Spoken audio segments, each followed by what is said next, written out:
কিন্তু ভার্চুয়ালি কোনো ক্ষমতা নেই, থাইল্যান্ডের রাজার কিন্তু কোনো ক্ষমতা নেই, বিশ্বের যেখানে রাজতন্ত্র আছে সেখানে ক্ষমতা আছে। এটা তো আপনি যেটা বলেছেন সেটা তো আমারও প্রস্তাব, কিন্তু তাহলে আপনি প্রস্তাবটা এইভাবে দেন যে যে দল পাওয়ারে আসবে সেটা বিএনপি হোক আর আওয়ামী লীগ হোক, যে দল পাওয়ারে আসবে ওই দলের যিনি সর্বোচ্চ নেতা উনি রাজা হিসেবে থাকবেন। দরকার হলে বঙ্গভবন 100 একর, আমরা 1000 একর জমি দিব, 1000 একর জমি দিব। উনি যদি রানী হন তাহলে উনার যদি যেভাবে রাজা বাচ্চাদের যে সমস্ত দোষগুলো থাকে বা তারা যে ভোগ বিলাসিতা করে, এটাও যদি উনি চান বা ওনারা করতে চান সেটাও আমরা দিতে রাজি আছি। কিন্তু সরকারের ডে টু ডে অ্যাক্টিভিটিসে তিনারা হস্তক্ষেপ করুক, কোনো রাজাই কিন্তু হস্তক্ষেপ করে না। এই কথাগুলো তাহলে আপনাকে বলা উচিত। তো আমি জিল্লুর রহমানকে বলবো যে আমাদেরকে হতাশা না করে অন্তত একটু আশার আলো দেখাবেন। আনারুল আজিম আনারের যে ঘটনাটা ঘটেছে এটা একটা দুঃখজনক ঘটনা। কারণ মানে কেউ যত বড় অপরাধী হোক না কেন তার মৃত্যুটা এইভাবে কেউই কামনা করে না বা এইভাবে কাম্য নয়। তবে আনারুল আজিম আনার, তাকে যে এমপি বলা হচ্ছে, কারণ এমপি 2014, 2018, 2024 এবং এই তিনটা নির্বাচনেই কিন্তু কোনো নির্বাচনই হয় না।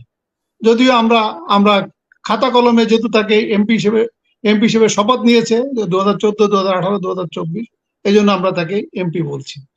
আর আরেকটা আসেন, এখন আসেন বিপি নূরের ওই যে বিষয়টা, বিপি নূরের বিষয়ের সাথে কিন্তু রাজতন্ত্রের সম্পর্ক আছে এবং বাংলাদেশের যে রাজতন্ত্র সফল হবে না এটি কারণ হচ্ছে শেখ মুজিবুর রহমানের বিকল্প জিয়াউর রহমানের যে ইমেজ। আর বিপি নূরকে অনায়াসে কথা বলতে দিচ্ছে, কেন কথা বলতে দিচ্ছে? বা আমি যে কথা বলছি, পিনাকি যে কথা বলছে, ডক্টর সিনাম সাইদ যে কথা বলছে, অথবা আমাদের বাংলাদেশের ডাক্তার জায়েদ যে কথা বলে, ইভেন গোলাম মাওলা রনি যে কথা বলে, কারণ শেখ হাসিনা জানে যে আমাদেরকে কথা বলতে দিলে বিশ্ববাসী জানবে যে না এই দেশে গণতন্ত্র আছে, কে বলছে অপোজিশন নাই।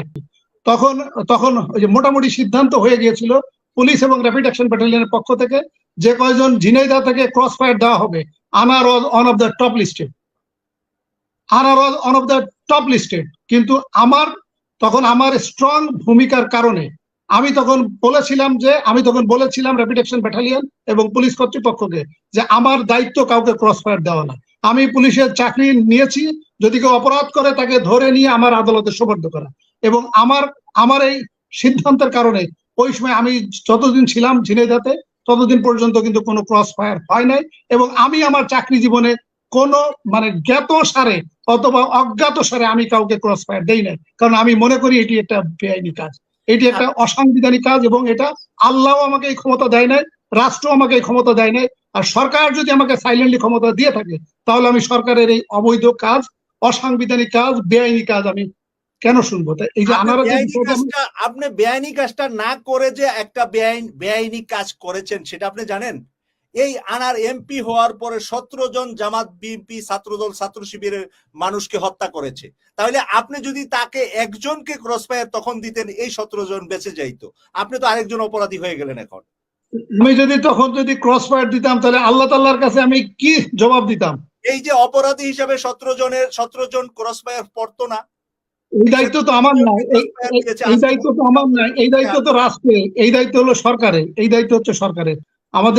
আমাদের যে বিপি নূর যেটা বললেন যে সেনা অভ্যুত্থান বা জুডিশিয়াল অভ্যুত্থান, এটা হবে কিনা তো আসলে এইভাবে আপনার সুনামি অথবা ভূমিকম্প এটা তো আগে বলে কয়ে আসে না, এটা তো যে কোনো ভাবে আসে। এবং জুডিশিয়াল অভ্যুত্থান অনেক দেশে হয়েছে এবং সেনা অভ্যুত্থান অনেক দেশে হয়েছে এবং আমাদের বাংলাদেশের সরকারের পরিবর্তন ডাইরেক্টলি এবং ইনডাইরেক্টলি সেনাবাহিনীর ইনফ্লুয়েন্সে বা ইন্ডাকশনে কিন্তু হয়েছে। আইদার কে ক্ষমতায় থাকবে অথবা কে ক্ষমতা থেকে চলে যাবে।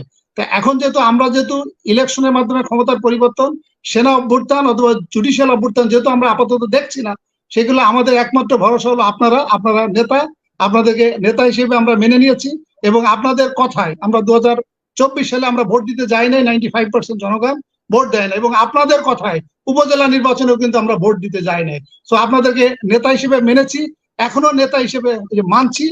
তাহলে এটা একটা সুবর্ণ সুযোগ। বিপি নূর, আপনি আমানুল্লাহর মতো আমানুল্লাহ হতে পারেন নাই, বাট আমরা আশা করি আপনার নেতৃত্বে বা আপনাদের যে 63টা দলের যে নেতৃত্ব, এই নেতৃত্বে জনগণ খুব অল্প সময়ের জন্য ভালো খবর পাবে, সুখবর পাবে এবং জনগণের ক্ষমতা জনগণকে আপনারা ফিরিয়ে দিবেন, এই কামনা, এই প্রত্যাশা করে আমি আমার বক্তব্য শেষ করলাম। ধন্যবাদ।